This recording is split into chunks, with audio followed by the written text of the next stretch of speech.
म्हणजे शिस्त करत बसले आणि बायको तिला भारतातला सगळ्यात मोठा बिझनेस सेट करायचा आहे. करा करा बिझनेस करा. सॉरी गाईस, तुमची पार्टी खराब केली. सासूबाई सासूबाई आशीर्वाद द्या. चालू द्या तुमचं, चालू द्या.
इतक्या लवकर कशी संपली पार्टी?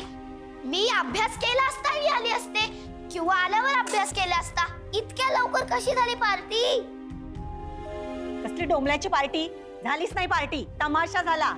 म्हणजे काही नाही बाळा. सांगा ना, कोणी केला तमाशा? कोण करणार हिरू अजून? मामी आजी की आत्या आजी? नाही बाळा, कुणीही नाही. तुम्ही खरं खरं सांगा, नाही तर मी संयमी त्याला फोन करेल आणि तिला विचारेल. इरा, कोणाला काही विचारू नकोस. अनिश काकाचं सगळ्यांशी भांडण झालं आणि ह्याच्यात डिटेल्स तू विचारू नकोस. तू अभ्यास कर बाळा. जा. अनिश काका तर रोजच सगळ्यांची भांडण करतो. पूर्वी तो असा नव्हता. आमचे खूप लाड पण करायचा. आता पण आमचे लाड करतो, पण आता तो शांत नाहीये. तो आतून शांत नाहीये. नशीब. मी सांगत होते तेव्हा कळलं नाही. मी ना इरा समोर नको. का नको? हा, का नको सांगा ना. हे जे काही घडतंय ना त्यांच्या घरात रोजचे तमाशे, ते सगळी ही मुलं बघतायत. या मुलांच्या समोर सगळे तमाशे घडतायत. मी तर म्हणते ना, या मुलांना आपण आता इथे कायमचं ठेवून घ्यायचं. अजिबात तिकडे पाठवायचं नाही ते तसले तमाशे बघायला. रोज उठून तो अनिश तमाशे करतोय तिथे. त्या सर्कशीत मी या मुलांना पाठवणार नाही.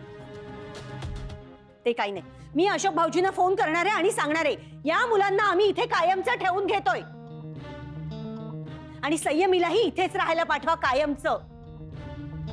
मीना, हे सगळं आपण परीक्षा झाल्यानंतर ठरवू शकतो ना. मग आता कशाला हवंय? इरा बाळा, जा तू अभ्यास कर. तू नको ते डोक्यात विचार करू नकोस. आपण नंतर बघू. जा अभ्यास कर.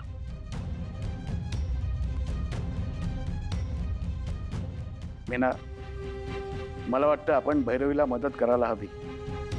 नशीब. मी जेव्हा सांगत होते ना तेव्हा तुम्हाला खरं वाटत नव्हतं. नाही ग, पण काल अनिश फार विचित्रच वागला. आपण भैरवीला मदत करायला हवी, पण अशी मदत करायला हवी की तिला कळणार नाही आपण मदत करतोय ते. आपण मदत करतोय हे जर का तिला कळलं ना, तर ती मदत घेणार नाही आणि अनिशलाही ते आवडणार नाही. काय करूया आपण? काय राजू, काय केलं तुम्ही? हा, डोक्यावर पडलं का? हा, काय झालं काय? याले भिकेचे डोळे म्हणते तू. बा, हं? चांगले पैसे मिळाले होते, कर्ज फिटलं होतं. काय प्रॉब्लेम काय होता तुले? सेवानीचं कर्ज मानेवरून गेलं होतं ना, झालं सगळं. हो ना बापा, चांगलं भरलेलं ताट होतं. लात मारलेले का तू? काय झालं सगळं? चुपचाप राहून टाळ्या वाजवल्या असतं, केलं असतं तुझं कौतुक, काही बिघडलं असतं का तुझं? ते सोसायटीतले लोक बोलत होते मला. मग तुला काय झेंडावंदन करायला बोलवायचं होतं का? अरे कोण लागून कोण गेला तू? खरंच सांगतो, तू जर पोट्टा असं ना माझा असा बुकळून काढला असता ना तुले. भाऊ बाबू ऐक, ऐक ना, अनिस ना, बाबू ऐक, ऐक. बाबू ऐक ऐक ऐक पाय पाय हे पाय, चांगली रुळावर आली आणि गाडी आपली. ढकलू नको खाली तिले, मी सांगून राहिले. ऐक मा, मी का म्हणतो का बाबा, तुला नाही ना राहायचं भैरवी बरोबर गोडी गुलाबीने, तर आम्हाला सांग ना तसं. बाप्पा निघून जातो ना आम्ही. काय करायचं इथे? हा ना पैसा मिळाला ना जागा मिळाली. तुला सांगतो का बाबा, आम्हाला वाटलं हा म्हातारा एकटा आहे तर मिळेल सगळं आपल्याला, तर नको त्याला टांबर लागलं ना मागे. अरे त्यात हा पोट्टा गुडघ्यात मेंदू असलेला. नाही असं काही बोल नका, पण मला असं वाटून राहिलं बाबू की तुले नाही जमत, तुले घर सांभाळणं जमत नाही. आणि तुझ्या भरोशावर आम्हाला तुझ्या घरी राहणं जमणार नाही. आमचं कधी काही होऊ शकते ना. नाही आम्ही चाललो. काय करू आपण? ते आपले ते बहिणीचं जावई त्याचे आई बाबा राहतात ना इथं. ती म्हातारी एकटीच असते घरी. तर लाडी गोडी लाव, तिच्या घरी राहू. यायच्या घरी भांडणच लय आहे ना. तरी पण मी काय म्हणतो का बाबा, तू भैरवी बरोबर गोडी गुलाबीनं राहा ना. काय होतं त्यात? आता मला सांग की बाबा, तुला घराबाहेर काढला, काय करशील, काय खाशील, कुठे राहशील, कसा जगशील? तुला सांगतो का बाबा, जरा जरा डोकं शांत ठेव ना. जरा खाली मान घालून बायको समोर वाग, आणि मग काढ फाना. हे असा माकडासारखा उड्या मारत असलास ना तर घराच्या बाहेर काढतील सगळे. आणि मग बस जाऊन त्या झाडावर. नाही नाहीतरी ह्याले पण काय पाहिजे, ह्याले जंगल आवडतं ना, ते प्राणी, ती उंच उंच झाड. बरं याच्यासाठी बसतोय जाऊन झाडावर, बसतोय वरूनच खातोय पितोय सगळं करतोय. याड छाप फुटला. तुला सांगतो काय हे करायचं, ऐकतच नाही ना ते. काय करायचं आता?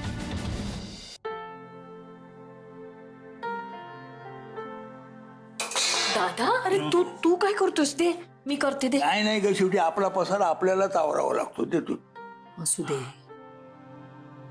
पण अनिशचा पसारा तू कसा आवरणार आहेस? तो त्याचा त्यालाच आवरायला लागेल की नाही. तू नको टेन्शन घेऊस. पण मग मी काय करू म्हणजे त्याला कळेल नीलू? कसं सांगू, कसं समजावू त्याला? सगळं काही आहे त्याच्याकडे. चांगली बायको मिळाली आहे त्याला, चांगलं घर आहे, आणि काय पाहिजे? कदाचित त्याला स्वतःच मूलबाळणी म्हणून होत असेल का दादा? म्हणजे काय होतं ना की माणसाला मूल झालं ना की ते मूल जसजसं वाढत जातं तसतसा तो माणूसही मोठा होत जातो. इथे काय झालंय, अनिशवर ते मोठे पण लादलं गेलंय ना. ते भैरवीवर नाही लादलं गेलंय. ती कशी नाही बदलली? काळ्याची पांढरी झाली आहे ती नीलू. कशी होती ती मुलगी आणि कशी झाली आता, किती बदलली आहे. समजूतदार झालेली आहे, जबाबदार झालेली आहे मुलगी. परिस्थिती कशी बदलेल हे सांगता येत नाही कुणाला, पण या परिस्थितीला आपण सामोरं कसं जायचं हे आपणच ठरवू शकतो ना. उगाच परिस्थिती बदलली बदलली म्हणून ऊर बडवून घेण्यात काही अर्थ नाहीये नीलू. पटतंय मला तुझं. मी सांगतो त्याला, बाबा तू हे घर सोडून जा. नाही नाही, नको दादा, नको. अगं त्याच्या नसण्यापेक्षा असण्याचा जास्ती त्रास होतोय रे. पण नको दादा. म्हणजे हे बघ, मी काही अनिशचं फार कौतुक करत नाही. उलट भैरवीला मी सतत सावध करत असते की अनिश तुला फसवतोय. त्या दिवशी मी सुद्धा तुला म्हंटल की त्याला घरात हाकलून दे, पण माझी चूक होती ती. नंतर शांतपणे विचार केला ना, तेव्हा मला असं वाटलं की नाही दादा, दूर करणं हा उपाय नाही असू शकत.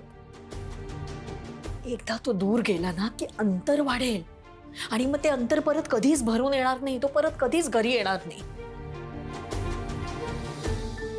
पण मला भैरवीकडे बघवत नाही ग नीलू. समजतंय मला, पण हे बघ, एकदा का तिचा तो व्यवसाय सुरू झाला ना की तिचं मन रमेल त्यात. हा, नको काळजी करू. हीच एकमेव इच्छा आहे त्या देवाकडे, तिनं सुखी व्हावं, तिचा सगळा व्यवसाय व्यवस्थित चालावा, आणि त्यात तिला भरपूर यश मिळावं.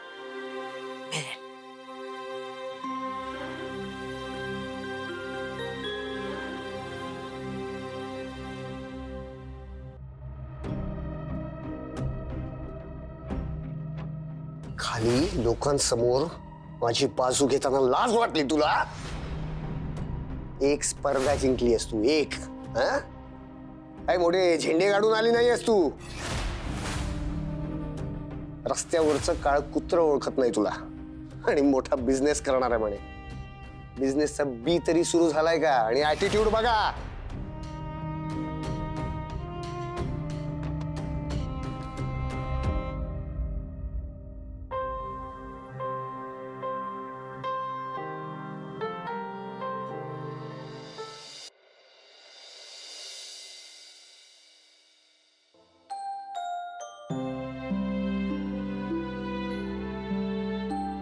ए नीलू, ए नीलू, आज स्वयंपाक तू करणार आहेस ना गा? हो हो, आजपासून मी करणार बर का स्वयंपाक. अगदी आई करायची तसा करणार आहे बर का दादा. हा, म्हणजे वेणू आहे जर का ना. बरोबर, तिच्याकडून शिकली होती ना ती. हो, म्हणजे चव तुझ्या सवयीचीच असणार दादा, नाही का? ए तू एक काम कर, तू ना मोदक कर आज, मोदक. मोदक मोदक काय गणपती कुठे आहे दादा? नाही नाही, गणपतीला वेळा तू नव्हतीस ना इथं, मग आता कर. बर मोदक, पण ते करायला वेळ लागतो रे. मला मदत लागेल ना कुणाची तरी. काय होते काय, 4 डझन तर मोदक करायचे. एक काम कर, तू ना तू भैरवीला घे ना बरोबर मदत करायला. भैरवीला. भैरवीला? भैरवी, ए भैरवी. हा बाबा. अगं काय, हिला ना मोदक करायचे, ते जरा मदत करशील का तिला तू? मला नाही जमणार. नाही जमणार म्हणते. आता मग काय करणार? आता मग कोणाला सांगणार? आणि आता एवढे कोणी- मोदक मी एकटी कशी करू दादा? तू एक काम कर, तू ना राधा वहिनीला सांग. अरे काहीतरी काय, त्या राधाताईंचा स्वभाव माहितीये ना कसा आहे. पदार्थ गोड करायचा आहे. हा. पदार्थ करणाऱ्याचा स्वभाव उतरतो त्या हा, पदार्थात. ते एक तर पण. किती धसमुसळी बाई आहे ती. मोदक म्हणजे कसं नाजूक हाताने पाया झाल्या पाहिजेत. बरोबर. मग नाजूक हात भैरवीच आहेत आपल्याकडे. भैरवीला करू दे ना मला मदत. हा? ए भैरवी, तू कर ना मदत. काय एवढं काय? बाबा मला खरंच नाही जमणार. आणि हो मला फोन घ्यायला पण जायचंय. कालपासून दुकानातच आहे. मी वेळ मिळाला तर करते. येते. दादा नको काळजी करू, मी बघते. तू फक्त तिचा मूड सुधार जरा प्लीज. बघते मी. तू निश्चिंत ऑफिसला जा.